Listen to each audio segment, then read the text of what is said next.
David aimait dire, je suis dans la joie quand on me dit d'aller dans la maison de l'Éternel. Nous n'y allons pas, mais nous y sommes déjà. Et j'ose croire que notre joie est immense et grande de se retrouver dans la maison de Dieu. Vous savez, c'est un privilège que nous avons.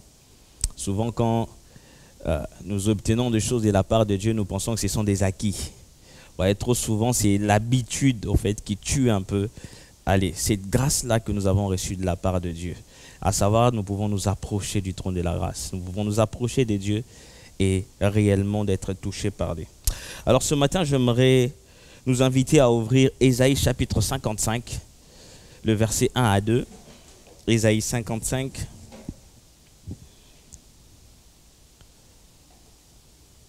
Amen. Alors, vous savez, nous sommes dans une saison, une période assez particulière pour l'église mosaïque, où nous parlons un peu de tout ce qui est restauration, tout ce qui est reconstruction. Et c'est pour cette raison que ce matin, j'ai pour thématique le prix à payer pour être restauré par Dieu. Il y a un prix à payer pour vivre la restauration divine. Il y a un prix à payer pour que Dieu puisse de nouveau bâtir ce qui a été démoli. D'entrée de jeu, il est très important et très capital de savoir que, de manière générale, tout ce que nous voulons construire dans la vie nécessite un coût. Tout ce que nous voulons bâtir nous demandera un coût. Et le coût dont il s'agit ici, c'est le prix que nous payons, en d'autres termes. Vous voyez, les prix à payer, c'est quoi? C'est différents moyens, c'est différentes actions, c'est différentes œuvres que nous mettrons en place en vue d'eux, dans le but de. C'est ce qu'on appelle prix à payer. Et laissez-moi nous dire ceci, il n'y a pas de prix. Nous ne pouvons jamais remporter les prix si nous ne payons jamais le prix. Il y a seulement ceux-là qui payent le prix qui peuvent remporter les prix. Pour avoir Samson, les grands héros de la Bible que nous connaissons tous, les princes des Philistins ont dû payer un prix à Dalila pour pouvoir l'avoir. De même pour notre Seigneur Jésus-Christ, afin de pouvoir les capturer, les sacrificateurs ils se sont mis ensemble, ils se sont convenus dans l'unique but au fait d'avoir Jésus, mais par quel moyen? De pouvoir soudoyer ou amadouer Judas. C'est pourquoi nous devons bien comprendre la notion du prix à payer. Parce que tout ce que nous aurons à faire, tout ce que nous aurons à bâtir, ou tout ce que nous aurons à vivre avec Dieu, nécessite quelque part que nous ayons un prix que nous devons payer. Est-ce que je parle à quelqu'un ce matin? Il y a un prix. Et je disais tout à l'heure que les prix à payer sont les différentes œuvres que nous aurons à faire. Mais pour qu'il n'y ait pas amalgame, laissez-moi un peu séparer des concepts importants. Des œuvres, lorsque je parle des œuvres ici, je ne parle pas des œuvres de la loi. Je parle bien évidemment des œuvres qui découlent de la foi. Les œuvres de la loi, c'est quoi? C'est tout ce que l'on fait dans l'unique but d'avoir des résultats satisfaisants ou des résultats d'approbation. Mais les œuvres qui découlent de la foi, ce ne sont pas des œuvres dans le but d'être approuvées. C'est parce que j'ai été approuvé par Dieu que je manifeste les œuvres. Est-ce que je suis en train de me faire comprendre ici? Quand je parle ici des actions à mener, des œuvres à mener, quand je parle de moyens, des différents moyens que nous devons mettre en place pour obtenir la restauration de Dieu, je ne suis pas en train de dire ici que nous devons faire des choses dans le but d'avoir de Dieu. C'est parce que nous avons d'abord reçu de Dieu que nous manifestons ensuite ces œuvres-là. Voici la différence qu'il existe entre les œuvres de la loi et les œuvres de la foi. OK? Les œuvres de la loi sont une équation qui cherche un résultat satisfaisant. Mais tandis que les œuvres de la foi ont déjà les résultats et extériorisent un peu les schémas par lesquels les résultats ont été trouvés. Je ne sais pas si je suis en train de me faire comprendre. Les résultats existent déjà en Dieu par Jésus-Christ. Maintenant, puisque l'Esprit est en nous, nous commençons maintenant à extérioriser ce qui est au-dedans de nous. C'est ça dont il s'agit. Lorsque je parle des différentes œuvres à mener pour pouvoir vivre la restauration avec Dieu. Les œuvres de la loi nous mettent ou nous confrontent à ce que nous appelons le mérite. C'est un dû. C'est parce que j'ai travaillé que je dois recevoir. J'ai fourni des efforts et je mérite ça. J'ai fourni un effort et je dois avoir ça. Mais dans les œuvres de la foi, ce ne sont pas des mérites. Ce n'est pas un dû. C'est un don que Dieu nous fait. C'est une grâce que Dieu nous fait. L'un est un dû et l'autre est un don. Si je me tiens aujourd'hui devant nous ce matin, ce n'est pas un mérite, c'est une grâce de la part de Dieu. Si aujourd'hui nous sommes vivants, nous pouvons tenir, c'est parce que Dieu nous a fait grâce quelque part. Ce n'est pas parce que nous avons bien mangé hier. Ce n'est pas parce que nous avons mangé équilibré hier. Si nous sommes vivants aujourd'hui, c'est exactement la grâce de Dieu qui agit en nous. C'est un don de la part de Dieu, le souffle de vie que nous avons ce matin. C'est un don de la part de Dieu, la famille que nous possédons ce matin. C'est un don de la part de Dieu que nous avons aujourd'hui la force de pouvoir simplement lever la main. C'est une grâce de la part de Dieu. C'est une grâce que Dieu nous a faite ce matin. Je ne m'approche pas de Dieu pour mériter quelque chose. Lorsque je m'approche de la présence de Dieu, je dis fais-moi grâce. Lorsque je m'approche de la présence de Dieu, fais-moi grâce. C'est pour cette raison que je compris lorsque l'auteur parle, il dit tout don parfait, toute grâce excellente nous vient d'en haut du Père de lumière. L'auteur ici est en train de nous dire quelque chose d'assez particulier et intéressant. Il nous dit que tout don parfait, toute grâce excellente, c'est qu'il existe aussi. L'attention ici n'est pas mise sur le don ou la grâce. L'attention est mise plutôt sur l'origine, la source du don et de la grâce. Il nous dit si tout don parfait, toute grâce excellente nous vient d'en haut du Père des Lumières, c'est qu'il existe aussi des dons qui ne viennent pas d'en haut. C'est qu'il existe aussi des dons et des faveurs qui ne viennent pas du Père des Lumières. Voyez-vous, frères et sœurs, le monde peut nous proposer des dons. Les hommes peuvent nous proposer des grâces. Mais il dit ceci, tout don parfait, toute grâce, toute faveur excellente nous viennent d'en haut du Père des Lumières. Ça ne vient pas d'ici bas, mais ça vient d'en haut. L'accent ou l'emphase est mise sur l'origine ou la source du don qui a été fait. Ça vient d'en haut et non d'en bas.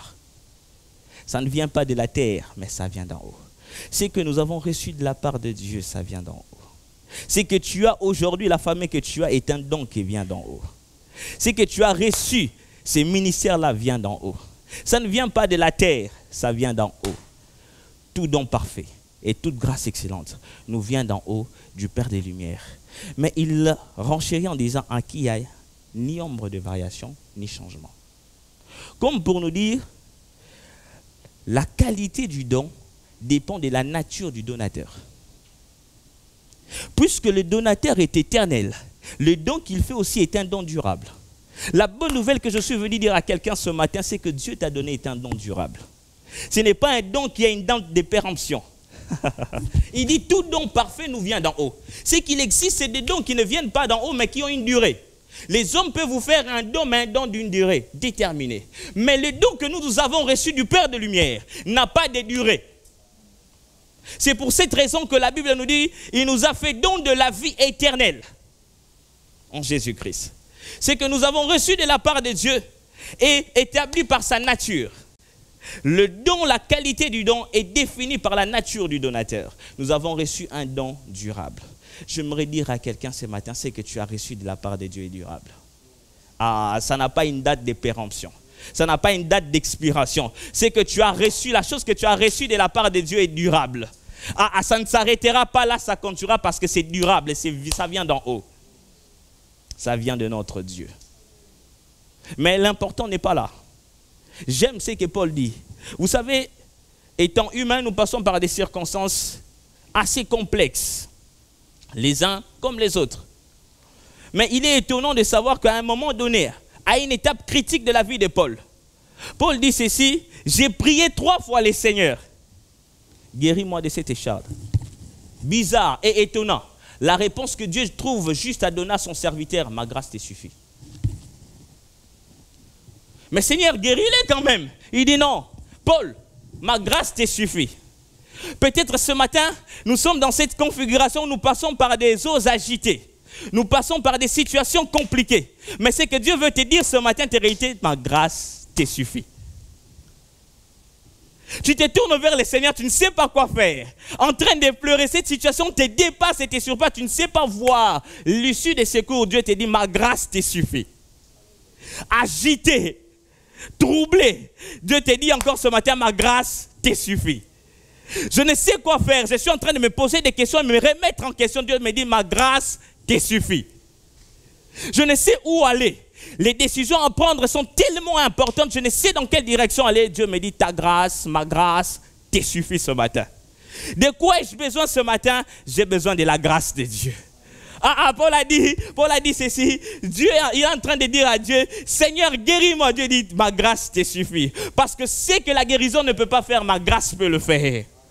Ce que tu demandes de ma part est beaucoup plus petit que ce que je suis en train de t'offrir. La guérison est beaucoup plus petite que la grâce que Dieu est en train de t'offrir. La grâce de Dieu peut t'amener la guérison et une restauration complète. Ma grâce te suffit ce matin. Si tu as ma grâce, tu peux y arriver. Si tu as ma faveur, tu peux le faire. Si tu as ma faveur, tu peux tenir. Et dire, même si je passe dans l'ombre de la vallée de la mort, je ne m'arrêterai pas là parce que l'Éternel m'appelle à passer de l'autre bord. Ma grâce te suffit ce matin. De quoi ai-je besoin ce matin? J'ai besoin de la grâce de Dieu. Ôtez-moi tout dans la vie, mais laissez-moi la grâce de Dieu. Prenez-moi tout dans la vie, mais laissez-moi la grâce de Dieu. Que je manque de la nourriture, mais que je ne manque pas de la faveur de Dieu. Que je manque un peu de connexion, mais que je ne manque pas de la faveur de Dieu. Que je manque un peu de bonnes relations, mais laissez-moi garder une chose, la faveur, la grâce. Paul a dit, je sais en qui j'ai cru. Parce que lorsqu'il fait grâce, lorsqu'il fait don, il ne se répand pas de ce don. Suis-je en train de parler à quelqu'un? Ma grâce te suffit. Je t'ai fait don ce matin. Va avec. Mais le texte que nous avons lu est un texte merveilleux. Nous avons lu les textes d'Ésaïe, chapitre 55. Et si vous comparez un peu Ésaïe, pour différents théologiens, c'est comme une Bible dans la Bible. C'est une mini-Bible. La Bible en soi, la Bible dans son ensemble contient 66 livres. Et Ésaïe, à lui-même, contient 66 chapitres. C'est comme si c'était une petite Bible qui se retrouve dans la Bible. Mais non simplement ça, le livre entier d'Ésaïe est sectionné en 3 parties importantes. Nous avons la première partie qui va du chapitre 1er au chapitre 40 où Dieu annonce un peu les jugements contre son peuple. Parce que ce peuple-là n'a pas reconnu Dieu. Parce que ce peuple-là a marché d'une manière qui n'honore pas Dieu. Dieu dit, écoutez, je vous enverrai en exil. Et plusieurs théologiens sont d'accord pour dire la première partie, la fourchette qui va du verset 1er au verset 40, est mise dans cette partie qu'on appelle la période pré-exilique, où Dieu est en train d'annoncer un peu les jugements qui est en train d'arriver sur son peuple. Mais la deuxième partie qui commence du chapitre 41 jusqu'au chapitre 54, c'est nous sommes dans la période exilique. Et dans cette période, qu'est-ce que Dieu vient faire? Dieu vient dire, malgré les jugements, je peux vous restaurer. Vous êtes partis, c'est vrai. Mais si vous prenez en considération ce que je vous ai dit, je peux vous rétablir. Je peux reconstruire ce qui a été démoli. Je peux rebâtir sur d'antiques décombres. Je peux vous relever des cendres. Il dit non simplement ça, mais la troisième partie qui commence du verset 56 au verset 66 parle exactement de l'accomplissement de la promesse de Dieu. Ils sont retournés à Sion. Mais entre la deuxième partie, qui est la phase un peu de transition, et la phase de l'accomplissement, il y a le verset 55e. Entre la partie 2, où Dieu parle de la reconstruction, et l'accomplissement même de la reconstruction, il y a le verset 55. Le verset du passage. Le verset de la transition. Ce qui nous fait quitter un peu l'ancien état pour le nouvel état. Les chapitres 55, quand Ésaïe commence, il est en train de nous dire ici, attention, vous êtes en train de shifter, de passer d'une saison à une autre. Et la bonne nouvelle que je suis venu dire ce matin, le temps est arrivé où Dieu veut te faire passer d'une saison à une nouvelle saison. Vous savez, lorsqu'on parle de la transition ou d'un passage, on parle de changement d'état. Nous avons tous fait un peu la chimie ici, nous savons, ou la physique, les changements d'état solide à l'état liquide, l'état gazé à l'état. Et c'est que Dieu est en train de nous dire ici, je suis prêt parce que vous êtes dans une saison particulière et j'ai envie de faire un travail de fond, restaurer vos vies, rebâtir vos vies. Je veux vous faire passer. Vous passerez outre. J'aime ce que les psalmistes disent, il dit, heureux l'homme qui ne s'arrête pas et qui ne s'assure pas. Dans la pensée des dieux, c'est que nous ne puissions pas nous arrêter, mais que nous puissions passer. Il dit, je dois vous faire passer cet état-là à un autre temps. Je dois vous faire passer des ténèbres à la lumière, de l'agitation aux affirmations, des interrogations aux confirmations. Je dois obligatoirement vous faire passer. Mais non simplement il y a le passage. Permettez-moi de dire, il existe des vérités importantes qui nous permettent de vivre la restauration divine. La première des vérités, c'est qu'il faut être actif. Pour vivre la restauration avec Dieu, frères et sœurs, il faut être actif.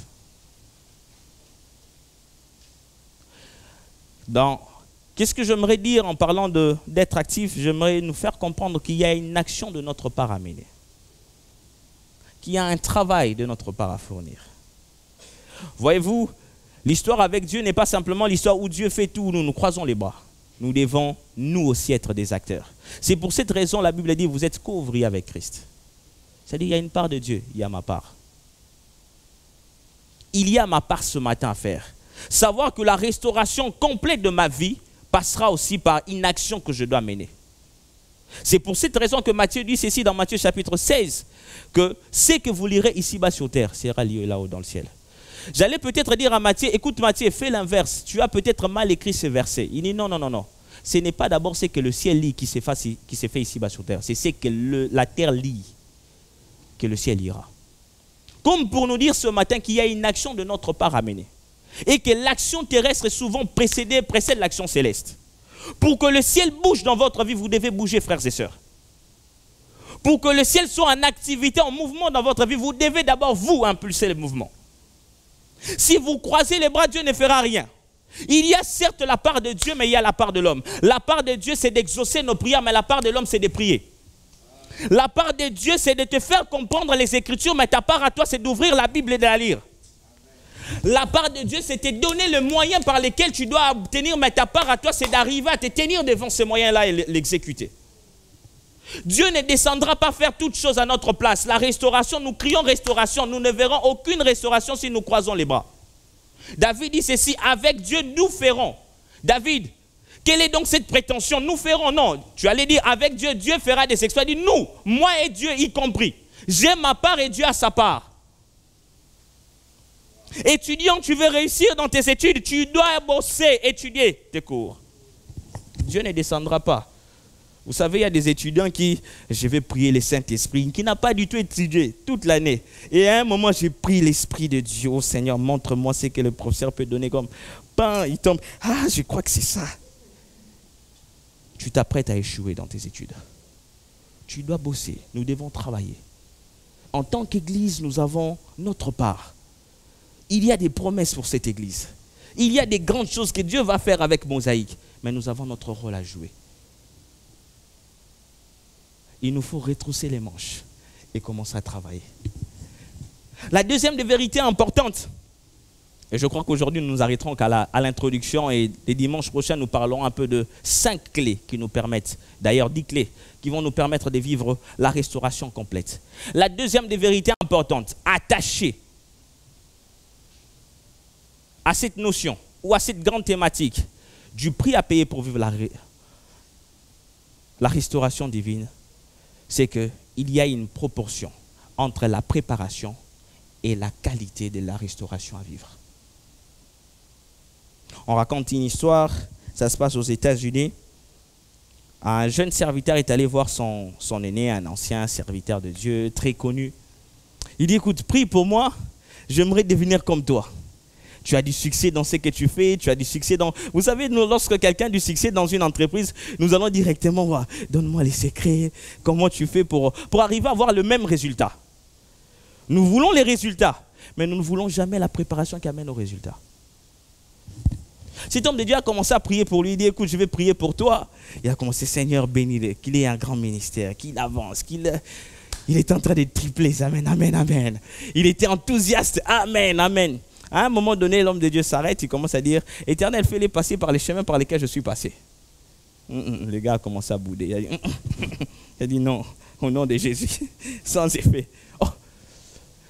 Pour lui, il voulait les résultats de cet homme-là. Mais il ne sait pas que les résultats de cet homme a un prix à payer dans le secret. Il y avait une préparation à faire. Et ce que Dieu aimerait que nous puissions comprendre, c'est quoi? La qualité de la restauration, la qualité de la chose de Dieu que nous souhaitons, la qualité de la gloire que nous voulons vivre est déterminée par la qualité de la préparation. Plus vous payerez les prix, plus vous remporterez les prix. Moins vous en ferez, moins Dieu vous le donnera. La Bible d'ailleurs nous montre dans la parabole des talents. Qu'est-ce que nous aimons les résultats? Qu'est-ce que nous aimons arriver? Nous aimons des grandes choses, mais nous ne sommes pas prêts aujourd'hui à nous préparer pour ces grandes choses. Nous ne sommes pas prêts aujourd'hui à payer le prix pour ces grandes choses-là. On raconte l'histoire de ces footballeurs,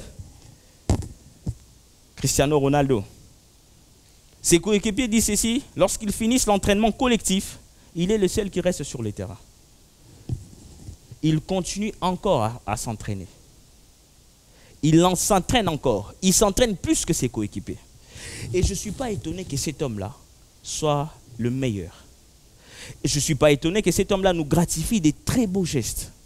Parce que ce qu'il est en train de dire, ce que je fais sur le terrain est déterminé par ma préparation dans le secret.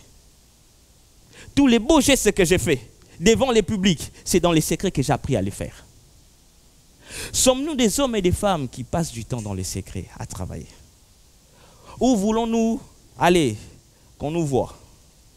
Voulons-nous simplement que les publics voient des grands résultats, nous acclament? Mais dans les secrets, il n'y a rien du tout.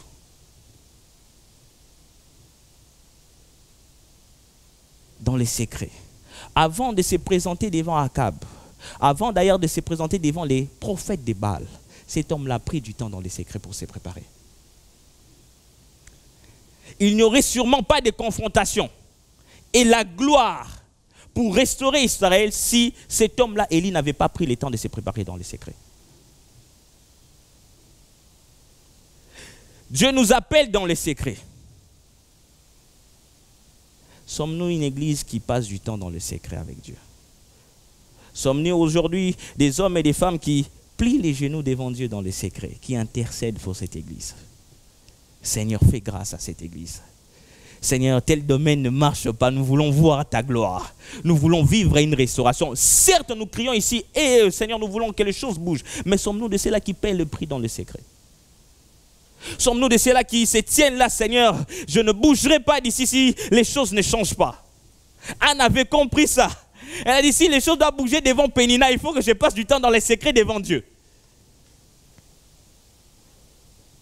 Les résultats que nous aurons dans les publics est déterminé par le prix que nous payons dans les secrets. Dans les secrets, est-ce que tu prends du temps à te former encore, à t'entraîner encore dans le domaine de ton appel? Je ne sais dans quoi Dieu t'a appelé. Est-ce dans le chant? Mais est-ce que tu prends le temps, non simplement au-delà d'avoir une si belle voix, mais de passer du temps dans la prière? Pour savoir que ce n'est pas simplement la belle voix qui touche les gens, mais nous voulons qu'il y ait dégagé la vie de l'esprit. Lorsque je chante, qu'il y ait des choses qui se passent. Laissez-moi nous dire, ce n'est pas la prière qui a fait tomber les murs de Jéricho. C'était des hommes et des femmes qui louaient Dieu. J'ai des dons, je sais faire ça. Je suis excellent dans les médias. Est-ce que ton service dans les médias est appuyé par la vie des prières derrière? Tiens, je parlerai pour des prédicateurs que je suis. Est-ce que la vie, ma prédication est appuyée par la vie de l'esprit? Si nous voulons être une église qui tient la lumière ici à Paris, croyez-moi frères et sœurs, et je terminerai par ici, nous prendrons un petit temps dans la prière et la suite nous verrons prochainement. Si nous voulons impacter notre monde, si nous voulons avoir de l'influence, nous devons être comme les maîtres. Les maîtres étaient un homme dans le secret, qui vivait dans le secret. Si nous voulons ramener de la lumière, puisque nous sommes la lumière du monde, il nous faut apprendre à aller rencontrer le Père de lumière dans le secret. Et ce matin, j'aimerais inviter une âme à baisser simplement la tête et à dire à Dieu, à être devant Dieu, sincère. Seigneur, peut-être que ça fait un moment, je n'arrive plus. Je n'arrive plus à être dans le secret. Je n'arrive pas parce que peut-être le poids de ton problème fait que tu n'arrives plus à prier. Tu n'arrives plus à faire ce pourquoi Dieu t'a mandaté. Tu n'arrives plus à être excellent peut-être dans ton travail. Tu n'arrives plus à être excellent. Ton rendement est faible dans ton entreprise et tout le monde sait, tout le monde est au courant. Tu n'es pas comme ça, on te le fait savoir. Dans tes études, je ne sais dans quelle autre entreprise. Mais ce matin, est-ce que nous pouvons simplement ouvrir des cœurs sincères devant Dieu et dire à Dieu, Seigneur, je sais que j'ai perdu quelque chose de ta part ici. Et j'ai besoin de ta grâce. J'ai besoin que tu restaures peut-être quelque part.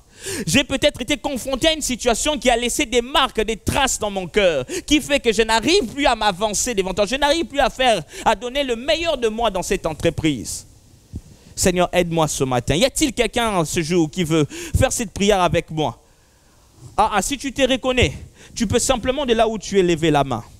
J'aimerais non simplement prier pour toi, mais avec toi. La Bible dit, la prière, lorsque deux personnes s'accordent pour demander quelque chose, la chose leur est donnée. J'aimerais m'associer avec toi ce matin pour prier dans cette direction-là. Dire à Dieu, Seigneur, je veux voir la restauration complète dans ma vie. Seigneur, je la veux, cette restauration. Je ne veux pas que ça soit de mots simplement. Je veux l'expérimenter moi aussi. Je veux la vivre moi aussi. Que ta gloire descende dans ma famille.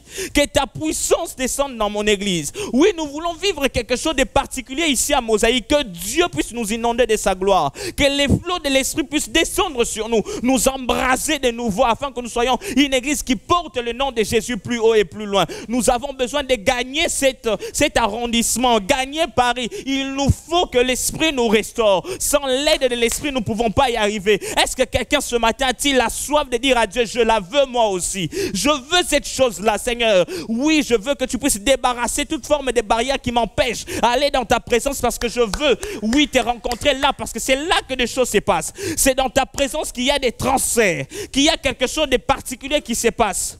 C'est dans ta présence que oui, ton esprit me remplit et je peux être en même de pouvoir parler. Les hommes se convertissent. Est-ce qu'il y a des gens qui sont prêts aujourd'hui à recevoir de la part de Dieu? Oh Seigneur, je prie dans le nom de Jésus. Malabra Satayaba, au nom puissant de Jésus. Oui, c'est lui qui est mort et ressuscité d'entre les morts. C'est lui qui a dit, je m'en vais mais je ne vous laisserai pas seul. Je vous envoie mon esprit. Ce matin, l'esprit est bien disposé. Oui, pour agir dans la vie de quelqu'un. Ce matin, l'esprit est là. L'esprit de Dieu est là pour pouvoir, oui, restaurer, pour pouvoir rebooster, pour pouvoir redonner la force. La Bible dit, il est notre aide, notre consolateur. Il peut consoler ce matin. Il peut guérir. Il peut redonner la vie et la force. Les jeunes gens se lassent, les ados se fatiguent, mais ceux qui se confient en l'éternel voient leur force être renouvelée. Ce matin, l'esprit peut renouveler tes forces. Ce matin, l'esprit peut changer ta situation. L'esprit peut te faire passer d'une situation médiocre à une situation excellente. Oui, tu peux passer. Tu peux passer. La Bible dit, tu ne t'arrêteras pas. Oui, quand je marche dans l'ombre de la vallée de la mort, il n'est pas question de s'arrêter. Il n'est pas question de demeurer là. Il n'est pas question de s'asseoir là. Il dit quand je traverse, va de l'autre bord, dit le Seigneur. Oui, nous atteindrons cela parce que nous avons avec nous l'Esprit de Dieu. Nous avons avec nous celui qui a vaincu le monde. Et celui qui est avec nous est plus fort. Je suis venu t'annoncer ce matin à qui je parle. Malabra Sata. Je veux cette chose-là, la chambre haute, qui peut enlever cette peur. Je veux cette onction-là de la chambre haute qui peuvent m'amener au-delà de mes limites et de mes capacités humaines. Il y a beaucoup plus que ça. Nous avons besoin pour bouger, oui, Paris, beaucoup plus que ça. Nos capacités humaines ne suffisent pas. Nos talents humains ne suffisent pas. Nos dons ne suffisent pas. Nous avons besoin du revêtement de l'Esprit ce matin. Que les flots de l'Esprit descendent dans ces lieux. Oui, que le ciel s'ouvre et que l'Esprit de Dieu nous inonde de la gloire de Dieu. Je veux moi aussi vivre ça, Malabra Sataya. Léprosi palabaya. Au nom puissant de Jésus, je la veux ce matin. Oui, Seigneur, je suis un vase disponible. Oui, je suis un vase disponible et libre ce matin. Inonde-moi de ta gloire. Inonde-moi de ta puissance.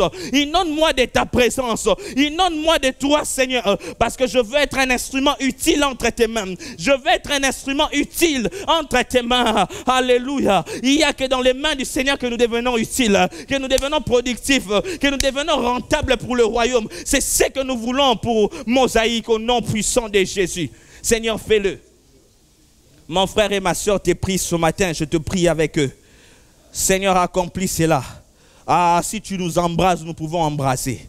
Oui, oui, oui, oui, si tu nous embrases, nous pouvons embrasser. Oui, oui, si tu nous embrases, nous pouvons embrasser. Oui, si tu nous embrases, nous pouvons embrasser. Oui, si tu nous embrasses de ton feu, nous pouvons embrasser à notre tour. Oui, si tu nous remplis, nous pouvons communiquer la vie. Oui, oui, nous pouvons communiquer que par toi, cher Saint-Esprit, fais-le ce matin, nous te le prions au nom de Jésus. Ah, la prabaya shataya.